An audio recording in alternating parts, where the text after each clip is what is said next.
Affitto quanto mi costi? I dati li ha snocciolati il Sole 24 Ore. Treviso è al 13° posto su 97 capoluoghi di provincia per il costo di locazione di un appartamento. Il Veneto, penultima regione in Italia per numero di alloggi popolari, dati confermati anche dal Sunia. Oltre ad esserci appunto l'impennata dei prezzi per ragioni di mercato, ci sono anche carenze proprio a livello di tipologie di appartamenti.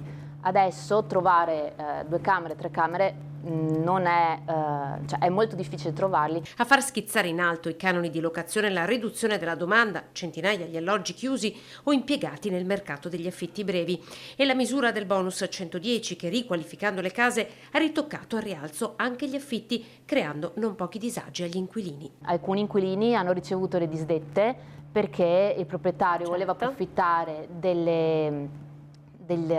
diciamo, dei vantaggi per poter ristrutturare l'appartamento, e giustamente nel momento in cui ha avuto l'appartamento fatto nuovo, in alcuni casi lo ha rimesso in affitto, però giustamente ad un prezzo Ritoccando. molto più elevato. In alcuni casi l'ho messo direttamente in vendita. Il problema è che sono schizzati proprio anche i prezzi di quelli in cui cade l'acqua in casa.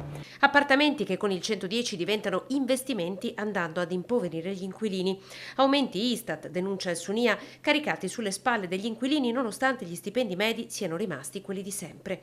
Chi invece ha iniziato i lavori con il 110 e non ha potuto portarli a termine ha subito il colpo più duro. Diciamo che molte persone hanno proprio rischiato di dover finire dallo psicologo per l'ansia enorme, perché magari hanno persone che quei soldi non li avevano